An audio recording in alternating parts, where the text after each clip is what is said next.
हर हर महादेव दोस्तों, आप सभी लोगों को नमस्कार। दोस्तों, जैसा कि लास्ट टाइम हम संगम के द्वार में पहुंच चुके थे और यहाँ से कुछ 400-500 मीटर दूर रह चुका था संगम घाट।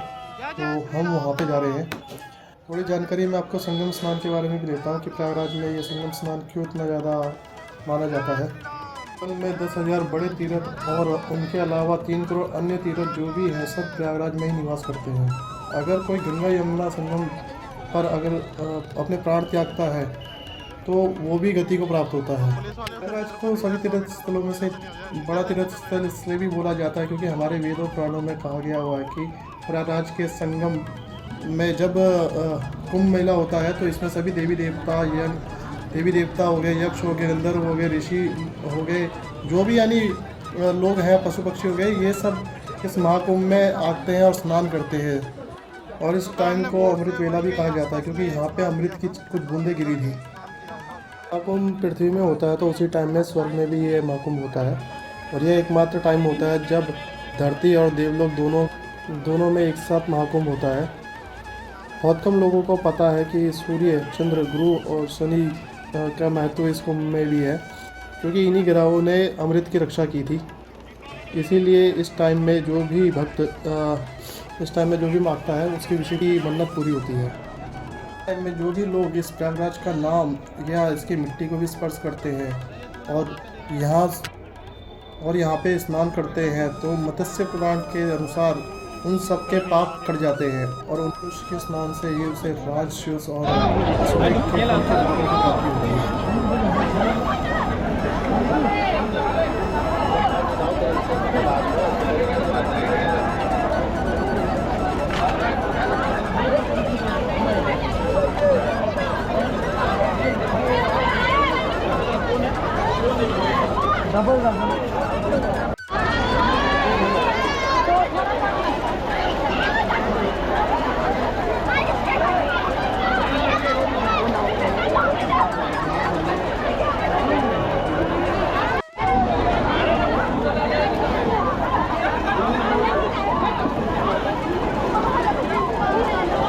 यहीं से आ जाइए यहाँ पे।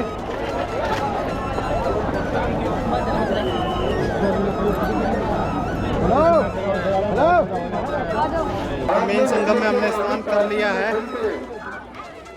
मेन संगम में हमारा स्नान हो चुका है। अब यहाँ से निकलते हैं। चल रही है, भाई साहब भी नहा धो के आ गए।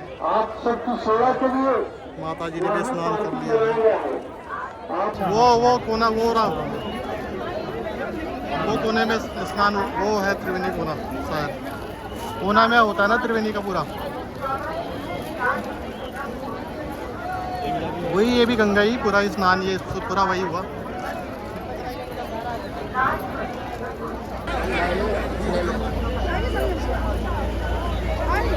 तो ये गंगा की सफाई कर रहे हैं, इससे जितना भी फूल माला कूड़ा करकट है वो सब ये वहाँ चले जाएगा। सब अब मशीन के अंदर चले जाता है। घर में सुख शांति बनी रहे, रोजी के साथ को बरकत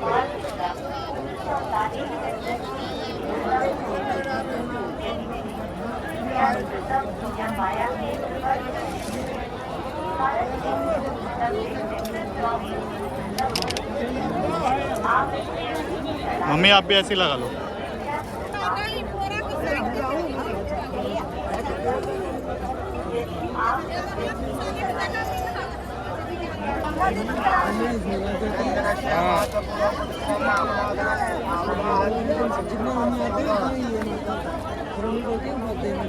दे पैसे।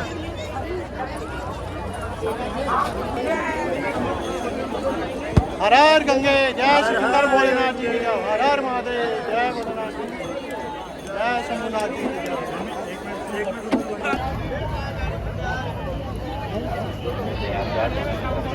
कहाँ जाए? हनुमान मंदिर कहाँ पे है?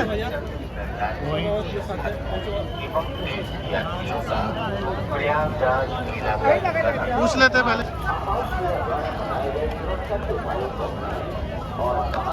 तो गाइस हम जा रहे हैं हनुमान मंदिर।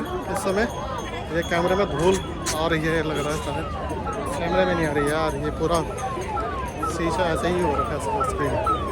तो हनुमान मंदिर जा रहे हैं अब हम लोग, और बाकी माता जी यहाँ पे कुछ देखते हुए चीज़ें, माला वगैरह देख रही है यहाँ से लाने का। तो आप जब भी घाट पे आओ तो यहाँ से आप कई चीज़ें प्रसाद ले सकते हो, माला वाला ले सकते हो, रुद्राक्ष ले सकते हो, भोलेनाथ जी के शिवलिंग ले सकते हो, और ये ले जाना काफ़ी शुभ माना जाता है। ये देखिए यहाँ पे इनके पास सब कुछ पड़ा है, एक मुखी रुद्राक्ष वगैरह सब पड़े हैं इनके पास। तो अभी हमने कई जगह पे देखा था एक मुखी रुद्राक्ष है, तो इसमें एक बता रहे थे जिसमें सिक्कों के बीच में घूमता है रुद्राक्ष, तो वो ओरिजिनल होता है। अभी पता नहीं, ये दिखाएंगे भाई। ये ओरिजिनल रुद्राक्ष का कैसे पता चलता है?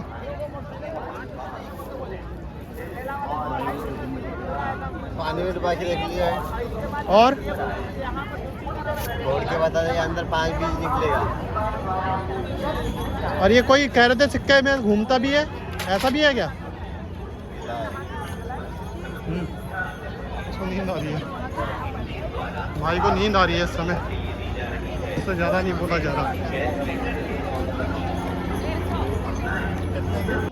मान्यता के अनुसार नागवासुकी और अक्षय वट की मान्यता है, उसी तरीके से लेटे हुए हनुमान जी की भी यहाँ बहुत मान्यता है।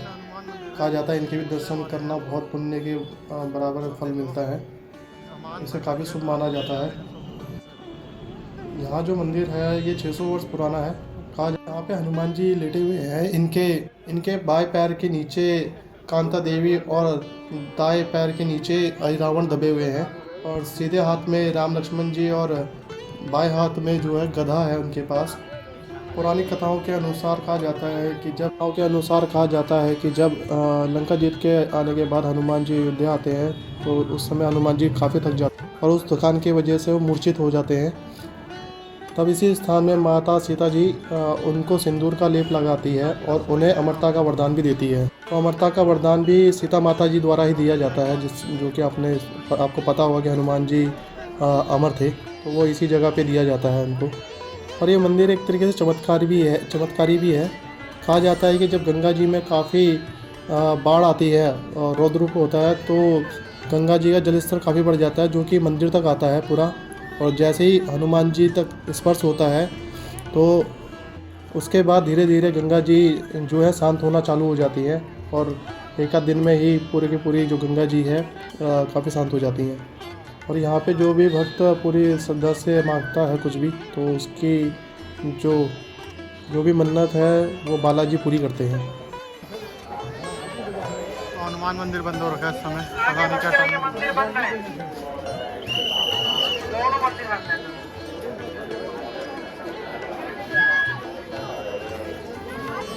तो सामने हनुमान मंदिर था, क्या कह रहे हैं? बंद 5 बजे के बाद 5 बजे के बाद खुलेगा हनुमान मंदिर।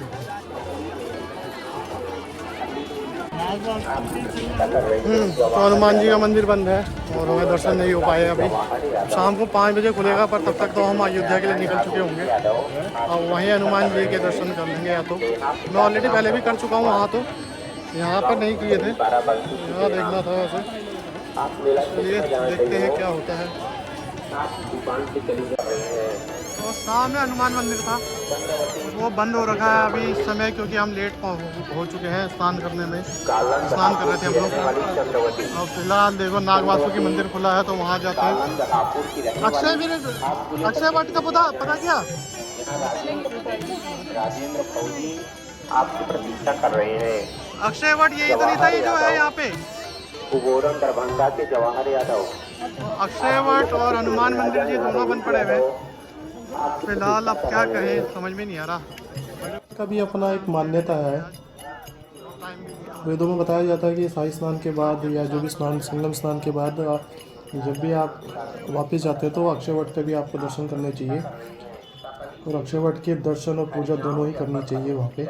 इस माना जाता है कि गंगा, यमुना और सरस्वती के जल अक्षय वट की जड़ों से होते हुए निकलती है और इनको सींचती है, पूरे के पूरे वृक्ष को सींचता है, जिससे ये वृक्ष अमर बना रहता है।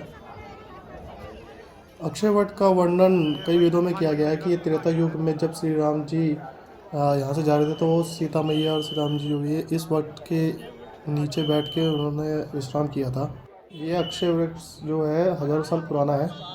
तो जैसा कि हमें गंगा जी, यमुना जी दिखते हैं, सरस्वती जी हमें नहीं दिखती हैं, तो जैसा कि आप लोगों को पता ही होगा कि सरस्वती जी सिर्फ एक ही जगह दिखती है, जो कि माना गांव के वहाँ पे है। उसके बाद ये कहीं पर भी नहीं दिखती है, लुप्त है एक तरीके से। और यहाँ पे कई देशों के खोजकर्ताओं ने इस सरस्वती नदी को ढूंढा था, जो कि अक्षयवट के यहाँ पे ही कोई एक छोटा सा कुआं है, उसमें से उन्होंने पता लगाया था कि यहाँ पे सरस्वती नदी भी है, जिसके बारे में हमें यही पता है कि गंगा जमुना जी जहाँ पे मिलते हैं उसी के नीचे ही सरस्वती जी है। तो ये सबूत उन्होंने दिया था इस बात का भी। तो पुराणों और वेदों के अकॉर्डिंग सरस्वती जी यहाँ पे लुप्त क्यों है ये भी बताया गया हुआ है। जब सरस्वती जी पृथ्वी में बहा करती थी तो इसके आसपास जो भी ऋषि मुनि या जितने भी बड़े बड़े ऋषि मुनि हुआ करते थे वो सर तपस्या करते थे, और तो बोला जाता है कि उनको तुरंत ही सिद्धि प्राप्त हो जाया करती थी। इस बात से नाराज़ होकर जो भी राक्षस थे उनको ये बात हजम नहीं हुई, और फिर असुरों ने इसको नष्ट करने के लिए इसमें खून और कई चीज़ें ऐसे पदार्थ डाले जिससे कि सरस्वती माता जी मैली होती चली गई। तब बताया जाता है कि सरस्वती माता जी ब्रह्मा जी के पास गए थे और उन्होंने इसके बारे में बताया था उनको। तो ब्रह्मा जी ने कहा कि आप अपनी पवित्रता को बचाने के लिए यहाँ से लुप्त हो जाएं, वही लोग आपको महसूस कर पाएंगे जो कि जिनकी आत्मा शुद्ध होगी और जो तपस्वी होंगे वही आपको इसका अनुभव कर सकेंगे। जिन्होंने भी संगम तट पे स्नान किया होगा, कुछ लोगों ने वहाँ पे अनुभव भी किया हुआ है कि जो कि सरस्वती माता का पानी थोड़ा सा ज़्यादा ठंडा होता है, तो उन्होंने अनुभव भी किया कि हाँ यहाँ पे कोई दूसरी नदी भी है। तो इस बात से पता चलता है कि यहाँ पे सरस्वती माता भी विराजमान है या सरस्वती नदी भी यहाँ पे बहती है।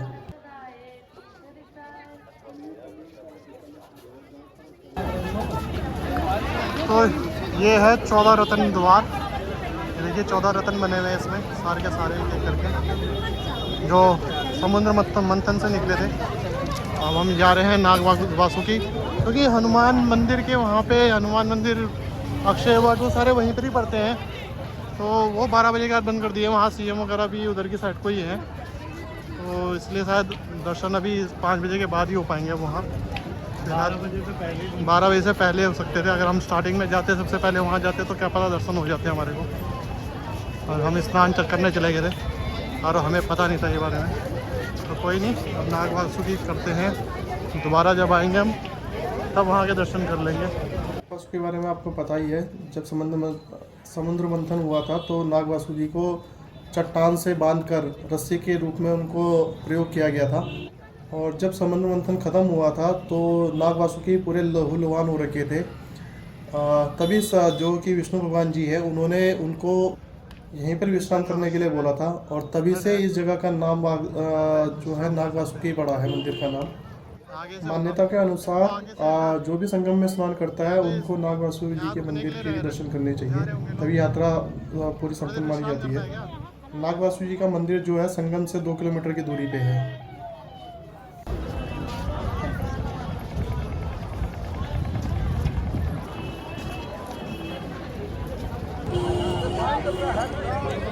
तो हम लोग तो जा रहे हैं अभी वापस अपनी गाड़ी की साइड को, क्योंकि यार बहुत ज़्यादा दूर पड़ जा रहा है। और नाग वासुकी मंदिर भी कोई कहाँ, कोई राइट बता रहा है, कोई लेफ्ट बता रहा है, कोई 1 किलोमीटर बता रहा है, कोई आधा किलोमीटर, कोई 4 किलोमीटर।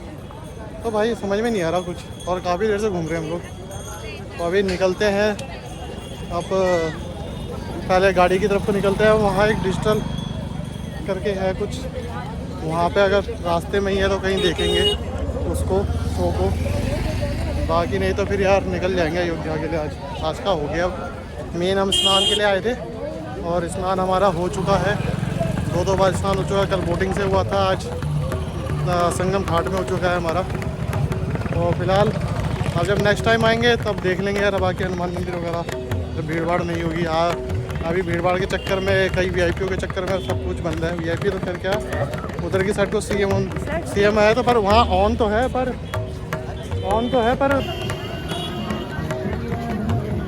जब स्टार्टिंग में आए थे हम, वहाँ से उधर को नहीं आए थे ना।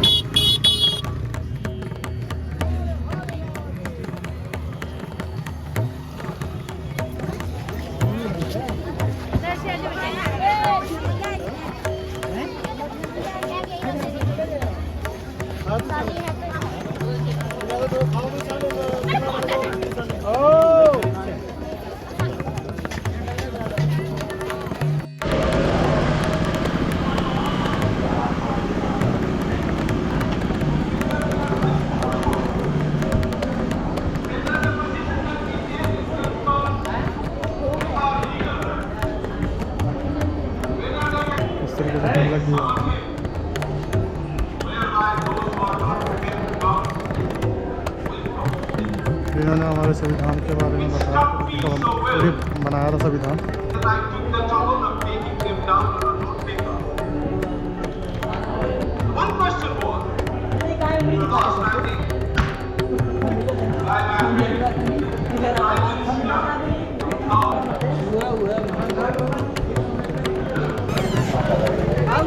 रुको ना भाई, 1000 लगाओ ना यार में।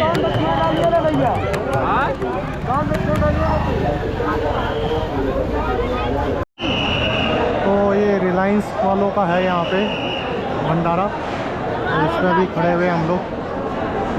तो भाई भंडारे में से रिलायंस अंबानी वालों का देख लेते किस तरीके का भंडारा बना हुआ है, थोड़ा हमारे पेट पूजा भी हो जाएगी। तो रिलायंस फैमिली द्वारा जो भी इस भंडारे को करवाया जा रहा है, काफ़ी अच्छे तरीके से करवाया जा रहा है। तो आप देखेंगे इसमें काफ़ी साफ़ सफाई और पूरा एक तरीके से जो भी है मैनेजमेंट पूरा सही तरीके से किया गया हुआ है। काफ़ी लोग यहाँ दिख रहे हैं और दो सब्जी और चावल वगैरह जो भी है सब चीज़ें मिल रही है, हलवा तक मिल रहा है यहाँ पे, जो कि असली प्योर घी में बनाया हुआ है इन लोगों ने। तो काफ़ी अच्छी व्यवस्था कर रखी है इन लोगों ने यात्रियों के लिए, ताकि यात्री भरपेट खाना खा सकें यहाँ पे, जो कि काफ़ी महंगा और जगह से मिल रहा है, पर यहाँ पे बिल्कुल फ्री मिल रहा है और काफ़ी अच्छे तरीके से इन्होंने व्यवस्था करा रखी है।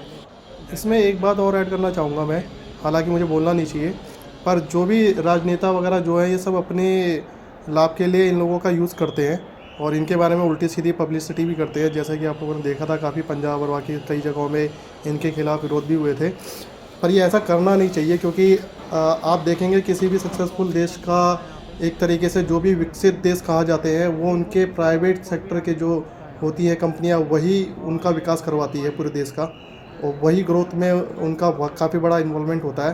तो इस तरीके से हमें भी जो भी है अपने देश के जो भी प्राइवेट सेक्टर के जितनी भी कंपनियां हैं उनका हमें विरोध नहीं करना चाहिए, क्योंकि वो हमें लाखों करोड़ों जॉब्स भी देती है और काफ़ी अच्छे, यानी एक तरीके से आप लगाओ हमारा देश का पैसा देश के अंदर ही रहता है, तो तरक्की भी होती है इससे हमारे देश की। तो मेरा सबसे अनुरोध है, तो प्लीज़ कभी भी ऐसा हो कि ऐसा ना करें कि आप किसी भी प्राइवेट कंपनी के लिए चाहे कोई भी हो, रिलायंस हो या कोई भी हो, आप उनके खिलाफ़ मत उतरिए, क्योंकि नेताओं ने अपनी रोटी सेकनी होती है। तो प्लीज़, और क्योंकि यही लास्ट टाइम में आपके काम आएंगे, कोई बाहर का देश की कंपनी काम नहीं आएगी। जैसा कि पहले के टाइम में बाहर के देशों की कंपनियों को हमारे कई सारे प्रोजेक्ट्स दिए जाते थे, चाहे वो एयरपोर्ट हो या कुछ भी हो। अब हमारे खुद के अगर देश के लोग इसमें करेंगे तो एक तरीके से पैसा भी बचेगा और हमारे देश के अंदर वो उन्नति में भी पैसा लगाएंगे। और आपने देखा ही होगा, जैसे हमारे टाटा जी हो गए या रिलायंस अंबानी जी हो गया, काफ़ी अंबानी रिलायंस, ये सब जो लोग हैं ये हमारे देश के अंदर ही एक तरीके से पैसा लगाते हैं और देश की उन्नति में काफ़ी बड़ा सहयोग भी देते हैं ये लोग। तो कृपया करके इन सब जो भी हमारे प्राइवेट सेक्टर के कंपनी होती है उनको सपोर्ट करें, इस तरीके की उनके साथ हरकतें ना करें। अयोध्या के लिए निकल चुके हैं और मेरे माथे का आधा मिट गया यार, ये क्या हो रखा है गाड़ी वाले कैमरा इतना। तो वो अयोध्या के लिए जा रहे हैं। अब देखो भैया रास्ते में कितना टाइम लगता है, क्योंकि बता रहे हैं कई दिनों से वो भी ट्रैफिक में जाम पड़ा हुआ है और रास्ते रोके जा रखे हैं वहाँ के भी, क्योंकि भीड़ बहुत है। फिलहाल अभी हम निकल चुके हैं रास्ते से, अभी कुछ ही किलोमीटर हुआ है, 3-4 किलोमीटर दूरी पहुँचे हैं। तो अब देखते हैं कब तक पहुँचते हैं। इससे मेरा 1-1:30 बज रहा है, 2 बज रहे हैं करीबन। अब वैसे तो 3-4 घंटे का रास्ता है, पर ट्रैफिक की वजह से ना नहीं कब तक पहुँचे, बाद में अपडेट हो पाएगा। मिलते हैं बाद में।